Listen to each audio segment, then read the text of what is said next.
Good day. Welcome to the Cory Morgan Show on a nice chilly day coming out of Calgary live, moving towards the holiday season. To see somebody's went and stuck little snowflakes on the glass and the window behind me in the studio here, so we're looking all festive like. So the politics haven't stopped despite the holidays approaching. Lots going on provincially, federally, lots of stuff to rant about, which I will in a moment. The show is live for those tuning in, so hey, use that comment scroll, send questions my way. Uh, to each other. Just try to remain somewhat civil. We can always fight on X later on. I got a guest coming on. It's going to be a great chat. His name's Rob Louie, and he runs an advocacy group pushing for accountability on the leadership among Indigenous bands. And yeah, it's quite a task he's taken on, but it's appreciated because they really need it. So when we see Wayne there saying you're supposed to get 12 inches of snow in Billings, so there, things can be worse. Enjoy that down there. All right, so let's get on to what I'm going to get on about. I made the title nice and non-inflammatory today about angry white militant separatists armed to the teeth. So, I mean, normally, usually the best course of action when it comes to anything with disgraced former Redford-era MLA Thomas Lukaszuk is just to ignore him. Unfortunately, we have to pay attention to him now. He's gone from being a vain, ineffective has-been, desperately seeking attention, to being a dangerously irresponsible voice trying to inflame division among Albertans. So, in an opinion piece written by Donna Kennedy Glanz in the National Post, Lucassic's quoted making statements about Alberta independence supporters, which could cause some irreparable rifts across the country. And not only that, but Lucassic's apparently been taking this uninformed pap before the Liberal government. And if they take his inflammatory ramblings seriously, they could make moves against Alberta based on a perceived threat to national security. So let's break down Lucassic's words. He described Alberta independence supporters, and this is his words, as a very small group of angry militant men armed to their teeth. Well, to begin with, support for independence in Alberta is polling consistently around 30%. So that's 1.5 million people and growing. To dismiss that as being very small is insulting and dead wrong. And they're hardly all men, of course, either. How dare Thomas misgender so many people? More disturbing, though, was his claim that independent supporters are armed to the teeth. I mean, yeah, lots of Albertans responsibly own firearms, but they don't do so, disproportionately to the rest of the country. In fact, Albertans are fourth in Canada for firearms per capita when compared to other provinces and territories. Canada itself is the seventh most armed civilian population on the planet, though the Liberals don't like to be reminded of that. So why is Lucassic saying we're armed to the teeth? Well, Lucassic always used the word militant. He's trying to make the case that an armed insurrection's building up within the province of Alberta. I mean, the claim is laughable, but it has to be taken seriously because this is what Lucassic apparently has been telling Prime Minister Carney's government in meetings Thomas claims to have attended. This is his words. Lucassic said, I met with the Prime Minister's office and with the federal caucus and with most of the Senate last week, and he asserts he's going to be heading out east to meet with the government again next week. Now, he says he's warned the government that a growing independent movement presents a national security issue. And here's his words again. Here are issues that need to be dealt with immediately because we can't have a segment of the population that is angry. What does he mean having the federal government deal with this issue? When making the case that there's a national security issue with an armed insurrection building up and that the government must deal with it, stands to reason he's asking for the federal government to intervene within Alberta, possibly with force. This is a dangerous road to go on, to say the least. Alberta's independence movement has been nothing but peaceful. There's no better way, though, to make a peaceful situation, take it and make it tense than bring a military presence into an area and try and stifle political organization. And of course, Lucassic had to play the race card, too. He said, in any country, you can't have a large cohort of angry white men. What's he proposing here? Is a certain tipping point of white men allowed to take part in politics? When he's advising the federal government that they apparently can't allow this, what exactly does he think they're supposed to do and step in? The independence movement is much more diverse than Lucassic is painting it, of course, but does Ottawa know that? Lucassic's bending the ears of the Laurentian elites within Carney's government. They rarely venture west of Thunder Bay to slum it with the unwashed Western Canadians. Their vision is of a province populated by living caricatures of Yosemite Sam running around, firing 6 guns into the air, while women are chained in the kitchens in modest Amish-style dresses. And actually, Thomas went after religion too, but he didn't use Amish. He said the independence movement, here's his words again, sort of evangelical Mormon oil and gas industry flavor to it. He chose carefully as Only about 0.1% of Ontarians identify as Mormons. That way he'll be unchecked as he implies the independence movement may be controlled by some shadowy, strange religious sect that nobody out there is familiar with. Oil and gas types are apparently a danger to be countered as well. One can hope that the powers that be in Ottawa dismiss Lucassic as the crank that he is. If they take him seriously, though, some actions could come from Ottawa that may antagonize this peaceful movement into creating the kind of anger he claims is there. And then that's likely his intent. He wants to provoke disorder to justify government intervention. If Lucassic truly wanted to fight the Alberta independence movement, he would be speaking to Albertans rather than in Ottawa, wouldn't he? He understands, though, that Albertans at large still have no use for him, and he's hoping to find political favor in the East. If anything, his endorsement of federalism would increase Albertan support for independence. His self-serving political game, though, guys, it is dangerous. Very dangerous. And yeah, if anything's got to be countered, it's that crazed nutcase going to Ottawa and claiming to speak on our behalf. All right. That's what's got me going today. How's it going, Dave? Good. You're buffering badly. That's what I'm seeing on the comments. Sorry, guys. I don't know. It's bad internet going on, I guess. There's not much I can do about that. Yell it, tell us. Maybe Derek didn't pay the bill. That could be. Well, then we wouldn't be on at all. Yes, that's a good point. So top of the season to you. You got got your Christmas shopping done? Well, I don't really do much for Christmas shopping. I'm a cheap bugger when it comes to that. Oh, yes, that's right. Yes. Well, my kids are at the age now where they just get cash. Yeah. So that's the easiest way. Nobody's ever bothered with that. Got the grandson's first Christmas, so that well, that'd be nice. So yeah, we're going into the deep chill tomorrow, eh? Yeah, it's minus 20 plus. Yeah. You've got a river flowing through your acreage, your compound. We bound on it, yeah. Does it freeze over? Can you go skating? It does freeze over. I don't know about skating on it. We have a rink nearby, though. If I went skating, it's a sad, sad sight. I am not a skater. Well, as you said, it's the news isn't stopping just because it's getting Christmas time. The recall train is going on, and 3 more recalls have been certified, including the Premier, Daniel Smith. So I think that brings 18. 20. Is it 20 now? I just saw another update. Oh, just they're happening as I've been in here. Yeah. So I guess that would be 19 UCP and 1 NDP. Yeah. So, yeah, well, and you know, and I know that none of them will amount to anything. No, the only question is whether they're going to let these guys run around and waste their time trying to get signatures in this weather to invoke recalls that won't happen, or if finally the government's just going to come in and shut down the process, which is a shame because, it has some merit potentially, but the unions have decided we shouldn't have it. Yeah, not the way it's being used now. You remember comedian Ben Bankus was in town recently, and he had his show canceled, and he had to find another venue. Well, the same thing has happened to him in Ontario. Sault Ste. Marie facility has canceled him, and we've got an exclusive interview with the man himself on what he plans to do next. Peter Guthrie, MLA for Airdrie, former UCP MLA until he was given the boot for complaining over the procurement scandal. He is the new leader of the Alberta Party. So the Alberta Party has a seat in the legislature now, Cory. Well, that's how they typically get seats in the legislature till the next election. Till the next election, and then they're dealt with. Bill 9 passed in the wee hours of this morning. That's the bill that UCP are using the notwithstanding clause to get through. It bans trans from women's sport. It provides parents have to be told if their kid's changing a pronoun at school, and it bans gender surgery on children under 18.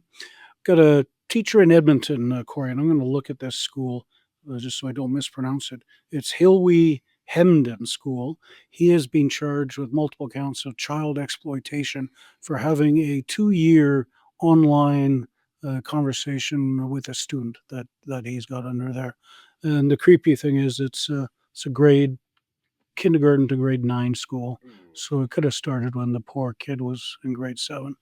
So that's not a good situation. BC Conservative MLA Carrie Lynn Finlay has become the first to throw her hat into the ring to replace ousted leader John Rustad. And that's going to be a fascinating race. They've really got to figure out who they are, and this race is going to... Exactly. Rumors that Aaron Gunn is going to go for it. And you know what? It wouldn't surprise me to see Mr. Rustad himself throw his hat into the ring. Well, he certainly didn't want to let go of the job. No. If he could win it that way, I guess, it would shut them up. Yeah. It would certainly make it interesting. I thought about you when we did this story this morning, and the headline is "Bah Humbug." and his Angus Reid poll shows a significant number of Canadians are struggling this Christmas season and are having trouble. And this will come as a shocker to you, Cory. The deputy head of the Department of Industry admitted he lied when he told MPs about the $15 billion Stellantis deal for a battery factory that will never be built. Lied, Cory. Imagine that, a federal official lying. Unheard of. Admitting it. Yeah. Well, I guess maybe that's a sign, too, that, they don't face any consequences. Oh, no. Either, so. No, and he'll get his Christmas bonus on Friday and go home very happy. Some Stellantis people are pretty happy, too. Just us who have to pay the bills. Yeah, those 4,000 people who were laid off, not so happy. No. Well, lots on the go, and federally, the House of Commons, there's been a lot of posturing with pipelines. Oh, pipelines! It was an attempt by the Polyev Tories to embarrass the government. Basically, we're going to put in a motion. Do you support pipelines?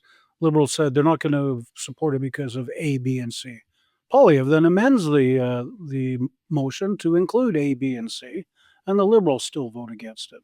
So it's sort of it's a man-made distraction. Parliamentary pissing match. Yeah, exactly what it is. So, and it takes the building of a pipeline in Alberta 0 steps forward or backwards, I guess. Yeah, nothing's changed. No. I think we speculate on whether they have any intent whatsoever getting that pipeline done or not, but they have no more or less of it today than they did yesterday. Exactly. All right, well, it gives us stuff to watch anyways. So as we do march towards the closure of those legislatures and Parliament and the Christmas season, we'll report on some bright stuff next week. Speaking of which, next Friday I leave, so Wednesday will be the last time you can give me the gift. Oh, well, yeah, that's why you're asking about whether I've been shopping. Yes. It's just as, such a specialized store, I'll have to look harder to find exactly what I if you got some leftover honey, I'm sure my mom will take it. I'm certain I could find some of that. There you go. We're set. Right on. Thanks, Dave. You bet. I'll talk to you after the show. All right, that is our news editor, Dave Naylor. You'll get another dose of him today if you're watching the Pipeline, actually, this evening. He's going to be sitting on with myself and Nigel, and we'll break down a few more of the issues and chat about those things. And yeah, the parliamentary games, the politics, it's kind of fun to watch for wonky folks like me sometimes. But as Dave said, it's not making a difference, really. It corners them, I guess. It drives home the reality that this memorandum of understanding, this thing about a pipeline, look, if Carney wants to get it done, he has to say it. He actually has to come out and say, we're doing it. And he won't. Whenever he's cornered on it, he utters a bunch of weasel words and then goes and runs away and hides. When asked in Parliament whether you guys support this thing, they find excuses and won't vote for it. Look, when a government really wants to get things done, we've seen that, they do it. They just do it. They'll find a way. They will fast track things. They will negotiate things in a hurry. They won't put out a big, long piece of paper and have a signing and say it's going to lead to something, because it won't. They're kicking the can down the road. We've seen this many, many times. What's quite surprising is that Premier Smith is taking part in the game. I guess she's got to try and remain optimistic and think that something can actually come about from this. You don't want to dismiss things out of hand, but it's looking pretty darn bleak as far as that goes. We'll see. So, speaking of, I guess, political accountability and games and so on, for people not familiar with politics on the reserves in Canada, it is a special sort of place. They're very tight communities and they're very tight races. And unfortunately, there's often been challenges with accountability. And my next guest, Robert Louie, has been working hard and helping represent Indigenous band members seeking accountability from their band leadership in a number of areas, whether it's in elections or band governance and things like that. And he's running a group called Band Members Alliance and Advocacy Association of Canada. So let's bring Mr. Louie on and see what he's been getting up to. Let's see. There we go. Hello, Rob. How you doing? Good. Good morning, Cory. Yeah, I appreciate you coming in. You're down in the East Kootenays, I believe, aren't you? I am. I'm Rob Louie. I'm the founder and president of the Band Members Alliance and Advocacy Association of Canada. It's quite a mouthful, but so we use the acronym BMAC. Yeah. So, I guess, I'll start maybe just with a bit of your own history. What led to you becoming an advocate for this sort of thing? Great. Well, if I were to rewind the tape, I was one of the first band members to graduate from high school way back in 1990. I think there was like 3 or 4 of us out of a generation of about 30. And I went on to pursue post-secondary studies. In other words, I got off the res, went to the University of Victoria, University of British Columbia, and York University, respectively. So I do hold a bachelor's of political science degree, a law degree, and a master's in law degree specializing in constitutional law. Okay, so and you took that, education, that hard work, and you're bringing it forth to advocate on behalf of band members. A particular episode brought you, I guess, into that rather than say just going into divorce law or suing people for car accidents for the easy money. Right, right. So I was once a legal practitioner. I did practice way back when at a criminal defense firm. Um, and then, I'm also quite open in a general way about my being a recovering alcoholic. So I do intend on reapplying to the Law Society of British Columbia in the new year to gain my license again. And that will certainly up the game. But in the meantime, for the last 6 years, I have been, shall we say, suing chiefs that have sticky fingers and are not above board with their band members. Yeah, and so this has been kind of a, almost an unforeseen consequence, I would think. I mean, in the older days, a long time ago, the situation was very patronizing. Bands kind of were managed from outside. The government really didn't allow bands to do much on their own. But they flipped over to a concept of self-government, saying, we want to let bands manage their own affairs and take care of things. But it seems it's led to a lack of oversight or accountability with the funding. So unfortunately, if you get leadership that's unprincipled, it can become very difficult to track whether or not they've been properly managing resources. Yes, and I did catch the tail end of your previous guest, and he mentioned, federal officials stealing money and awarding themselves Christmas bonuses. I thought only chiefs did that, but I guess that happens in the mainstream too. Yeah. So, it happens in politics. Fair enough. Well, in the last 6 years, since BMAC was registered as a federal nonprofit society, and with the team of different lawyers and law firms from British Columbia, Alberta, Saskatchewan, and Ontario, I have come to know that I think it's fair to say that it's pretty evenly split when it comes to band integrity and band council accountability. And what I mean by that is there are a lot of good First Nations out there that are doing the right thing, but I would say the other half are not. And it's those chiefs that we are looking to hold accountable. We are right now in 4 lawsuits, and with the most recent one coming in the Piikani Nation down by Brockett, Alberta. Now, that one isn't so much a financial matter, but it's a case where we have a female elected leader who was wrongfully removed from the council simply because she started asking questions of the chief and her fellow councillors of their spending of band money. So not only did they suspend her and then stripped her of her salary, which effectively removed her, but they were supposed to have a hearing on this, and she's been waiting for a year on this. So she finally reached out to us. We got her lawyered up, and I'm doing the prep work with her, and we're going to be filing in the federal court next week. First of all, to get her money back, her back pay, and then to challenge this really ridiculous process that they have. Yeah, well, that would be, I guess you could say, the equivalent of a mayor in a city kicking out a council member that they don't agree with. We have mechanisms outside of the reserve that keeps that from happening. I mean, they can fight with each other and do what they like, but the mayor doesn't have the authority to remove somebody. What sort of oversight? I mean, in our case, we could go to Elections Alberta or in BC, Elections BC or things like that. But what is the authority when it comes to band management? Well, yeah, you hit it right on the head. And, you did mention that a lot of the reserves are tight knit. That's true, but we don't live in the Harmony Hut either. So when there is a band member that, or band members that are calling for accountability and transparency insofar as like we can't even see the friggin' audit. That's a problem. Now, let me put it this way to you, Cory. If the prime minister or the premier or even the mayor suddenly rescinded a financial law that would govern or oversee elected officials' spending, there's nonprofits and organizations and law firms that will be lining up around the corner to file against the premier or the prime minister or the mayor. Well, in Canada, there is no such organizations other than BMAC that's able to do that. So the demand far exceeds the capacity that we have right now. So I just want to say, just on that note too, one last thing, Cory, is that we're actually in a case right now that was just heard in Calgary federal court last week, a BC case where the chief and council received $31 million on behalf of the band. And mind you, this is a really small band of about 300 members of the Lower Kootenay Indian Band in Creston, British Columbia.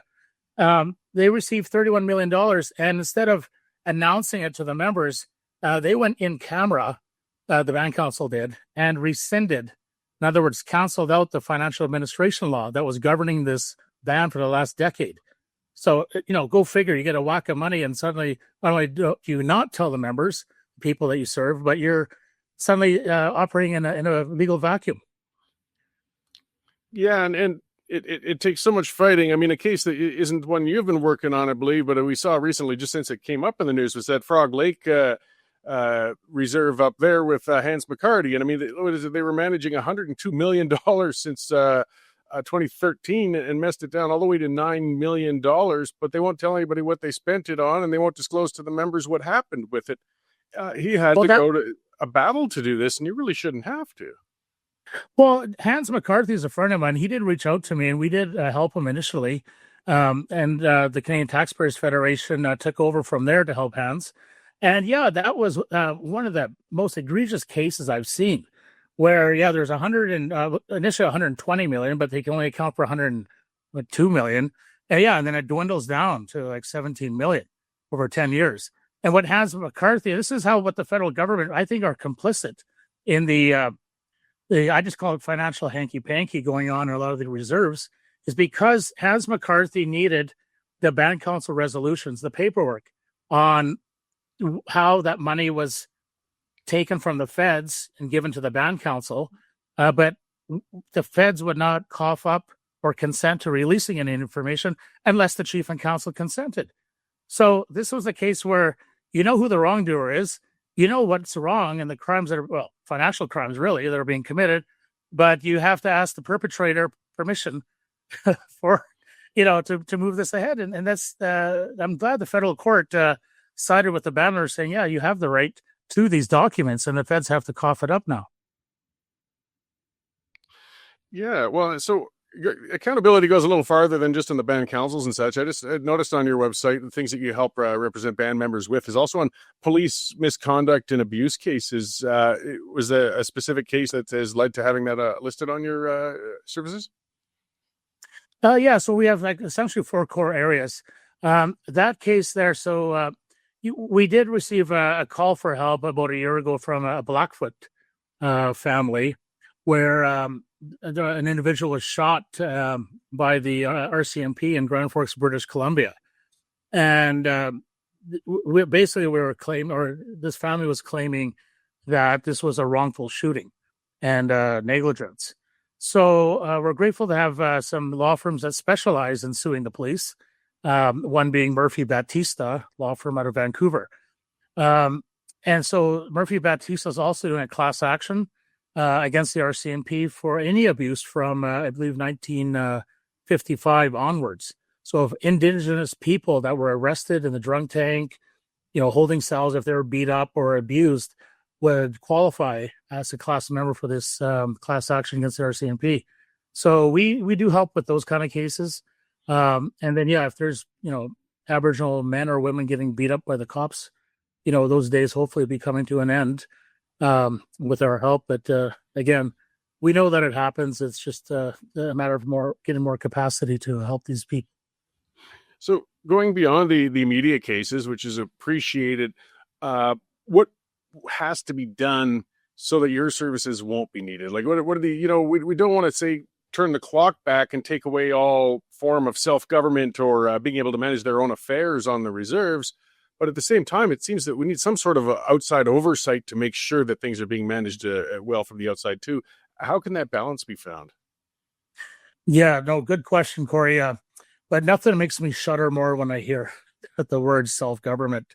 In my personal and professional experience, that hasn't been the good news for a lot of band members because the chief and council really don't have any impetus to follow the law unless a band member challenges them.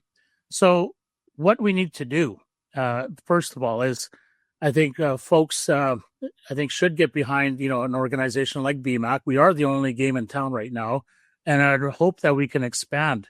So our membership is open to the general public if anyone wants to become a member.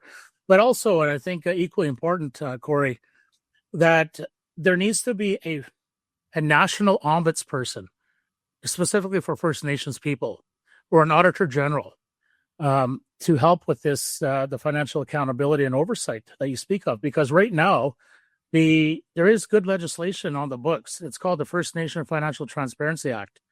Now, Stephen Harper, the Conservative government back in 2012, enacted that.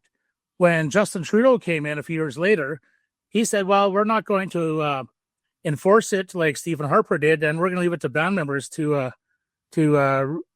use it and pay out of their own pocket if they want to use the Financial Transparency Act. And we say that's just morally and legally wrong. So, we need to have some sort of national ombudsperson in place. Yeah, well, and as you put it out, I mean, we see it unfortunately everywhere. It's an unfortunate aspect of human nature. Whether it's not just a band thing. We hear about, as you said at the start of this, with Stellantis and so on. There's politicians, unfortunately, and some bureaucrats lining their pockets. Sometimes they're caught, sometimes they're not. But if there's no means of accountability, no means of oversight, it's almost, it's just inviting these sorts of problems. Well, exactly that. And I think the difference is that there's a lot more regulatory schemes and organizations in the mainstream to hold elected officials accountable at the municipal, provincial, and federal level. There's nothing whatsoever in place for First Nations at the Indigenous governance level. What about whistleblower protection? I won't go into that rabbit hole of a separate issue I'm having with the Siksika Reserve, for example, but there's some people from in the reserve have been communicating with me, which is great, and they're sharing things, but they're afraid to come forward in person because they don't want to bring the wrath of the band leadership down upon themselves, and there's no protections for people if they speak out about the band management. Is there a way we could perhaps, protect people who have come out to speak? Yeah, no, that's another good question. Cory, whether there is or isn't legislation to protect whistleblowers, the inherent problem is that a lot of the reserves, including Siksika, I would go so far to say, the members live in such a silo that, to use the analogy of, the mafia, if they speak out, they get whacked. And by that, in the First Nations context, that means you will not receive any band services. You won't even get firewood, for example. These are cases that I've seen firsthand. Or if you work at the band office, the worst case is that you're fired without procedural fairness. The best case is, they won't find your paycheck on time. You'll have to wait the next week. You have to wait around for a payday. So that's really the difference, that even with legislation, Cory, the problems run deeper than that. It's systemic.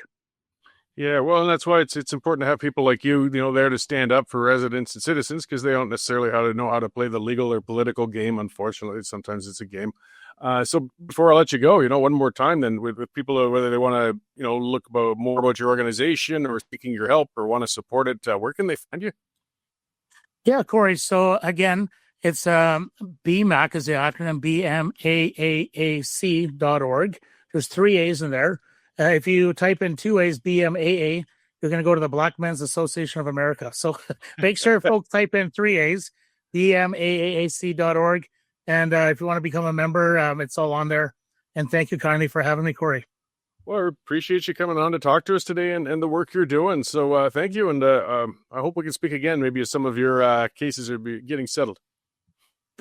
Okay. And with that, I wish you a good day, and to your audience as well. Take care. Great. Thanks. So yeah, folks, just, one more time. So that's the Band Members Alliance and Advocacy Association of Canada. Or again, if you search out Robert Louie, you'll find those sorts of things. And this is what I like to see more of, rather than talking about more legislation, more bureaucrats, more, interference with people, is maybe giving citizens more mechanisms to be able to speak up for themselves. As Rob was saying, the situation is different on the reserve. You're in a community where you are quite controlled in many senses by a band council and chief. And if you rock the boat too much, it can bring consequences that we don't have to deal with off reserve. We don't understand. It's not the same out here. And when you've got the reserve sometimes being the sole source of employment, or as you said, or if you're on one where the reserve manages delivering your firewood, they might sound like petty things, but if you're relying on firewood to heat your house, it's a pretty big problem when suddenly you're not getting it. So having some advocates come out and speak like that is really, really important. And it's good to see Rob doing these sorts of things. Consider supporting these guys, because the answer isn't always more government. It's sometimes just empowering the people on the ground more so they can stand up to government. I mean, you got to remember, band and council, the council and chief are actually government. It's just another level of it. So adding another overseer might not be the way to, but there does have to, as he brought up, it was just an invitation for problems when Trudeau turned back and stopped the financial oversight that Stephen Harper brought in. And it's not a racial thing. Every place, every business, on reserve or off reserve, every level of government, on reserve, off reserve, has to have some kind of oversight. I mean, you've got to have some third party look and say, okay, these books are good, these expenditures are correct, these actions are right. It's not being patronizing, it's not being overbearing, it's being applying common sense. And we don't see that a lot, unfortunately. So, check them out, guys. There's just lots to go. And I do believe, and you've heard me on this show many times, so it's one of my bigger areas. Our biggest policy failures, our most embarrassing policy failures is the whole Indigenous system in general, where we've got all of these people in such difficult circumstances on reserves all over the country because of poor management. Sometimes it's well-meaning with the policies they brought in, sometimes it wasn't, but it's just turned into unfortunately a mess, and it's just really harming people all around. So yeah, speaking of crazy politics, then let's get back a little more closer to home. Peter Guthrie, Dave mentioned him. He's the MLA for up in Airdrie area. He left the party some time back, as Dave said, over a beef over the healthcare thing with Premier Smith. But he's been just kind of a chronic oppositional type on the sidelines ever since, him and another MLA from up in Slave Lake. And now they've decided they're taking over the Alberta party. And I got to laugh about this. They wanted to bring about the name again of Progressive Conservatives. So they wanted to resurrect the Alison Redford party that Albertans, were sick and tired of. But he can't get the name. And now there's some political maneuvering on the part of the United Conservative Party to stop that and everything else. But now he's taken over the Alberta party. The Alberta party has turned itself kind of into a receptacle for embittered politicians that are on the out. There's one time they elected a member, they actually elected one. Other times they've had members on and off throughout the years, but as soon as an election comes around, they just get obliterated. You watch, though, I'm going to make my prediction for Legacy Media, because they love the Alberta party. Because the Alberta party is just the Liberal Party with a coat of paint on it. And because the Liberals can't win in Alberta under the name Liberal. And they are going to pump the tires of Peter Guthrie's little Alberta party, because they do that every time. They do that every election. With every new leader of the Alberta party, just comes and goes and fails. The Legacy Media will give them all sorts of interviews, all sorts of oxygen, all sorts of time, hoping to turn them into something. And then they'll just get wiped out in the election. But whatever, that's democracy. Mr. Guthrie certainly has the means to do it. But politically, organizing-wise, we'll see.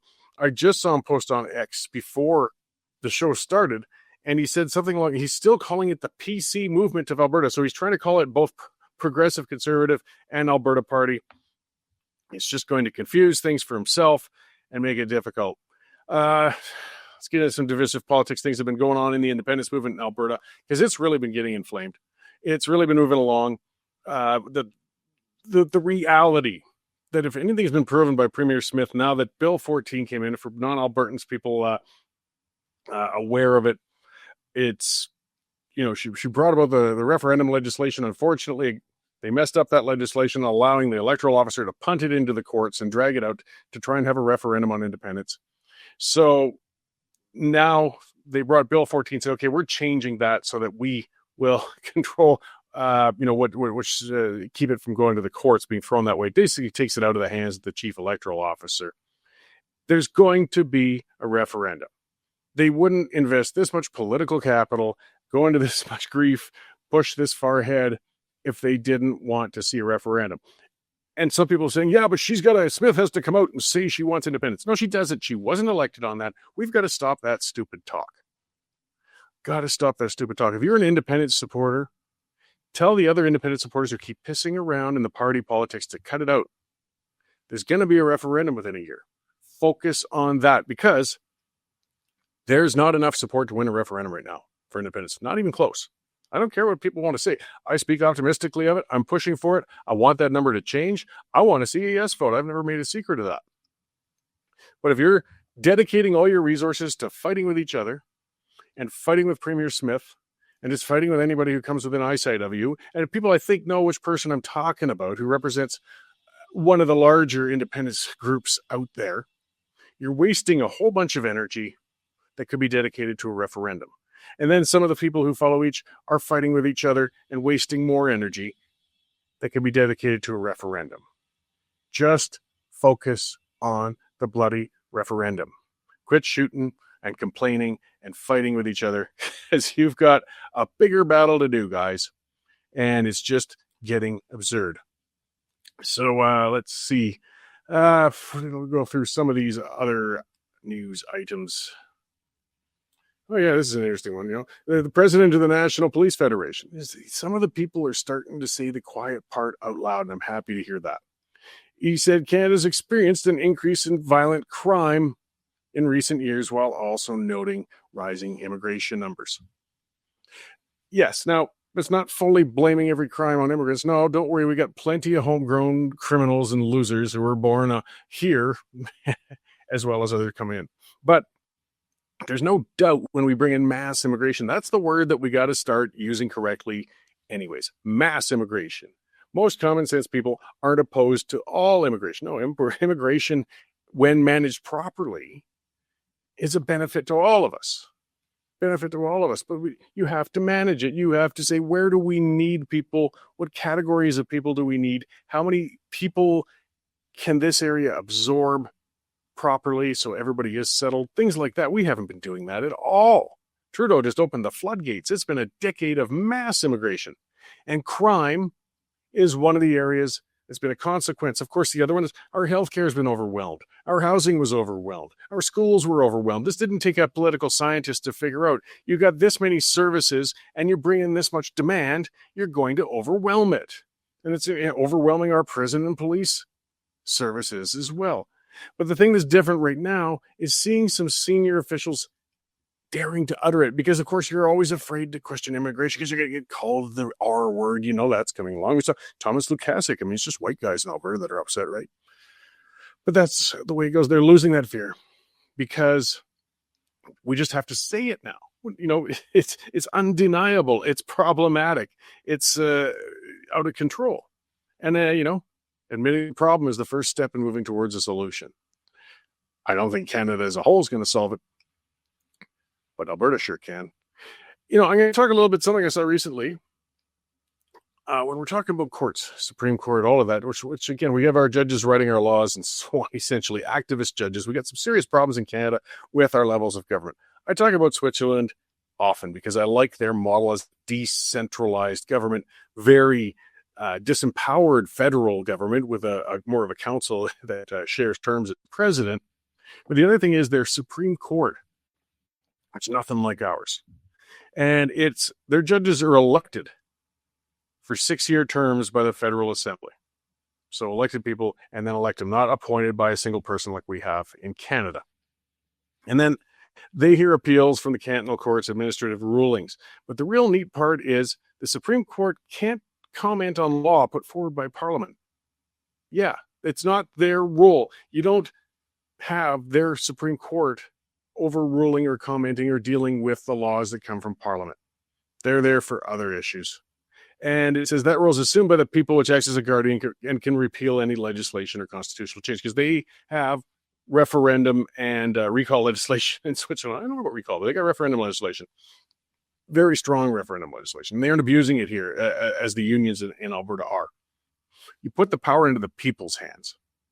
And over there, they've taken it out of the courts.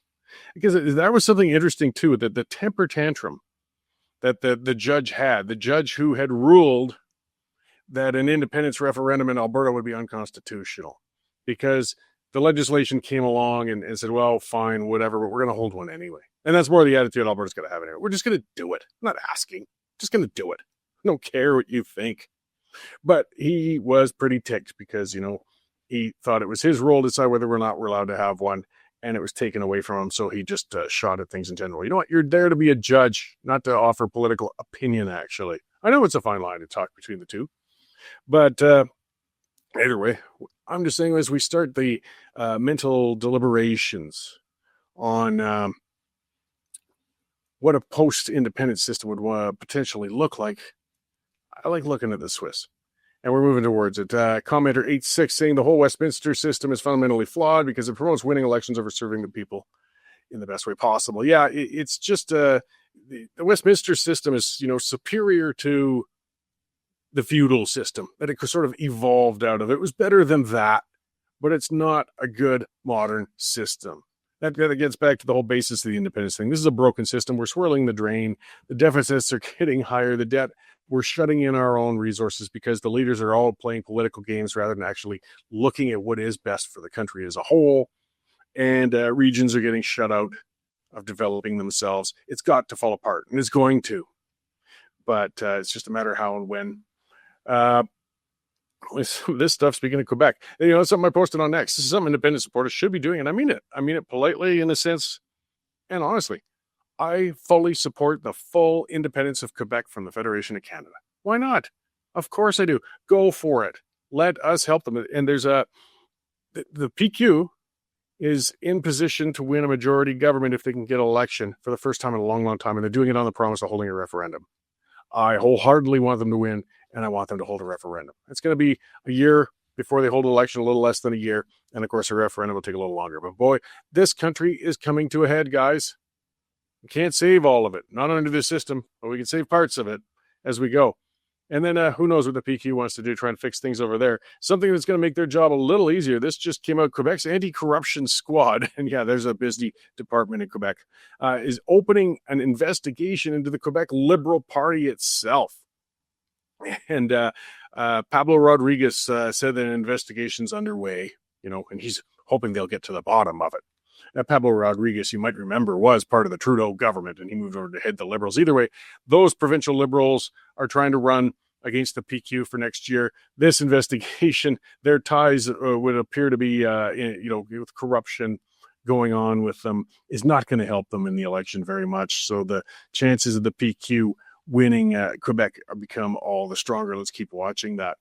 On top of that, again, Canada's mess. There's another article. A growing wave of cargo transport, truck, and trailer thefts have been hitting Canada, costing industry and consumers millions of dollars, constantly. Yes, again, because our political cowards in Ottawa have allowed the Teamsters and the Longshoremen's Union to own the ports and the trucking facilities.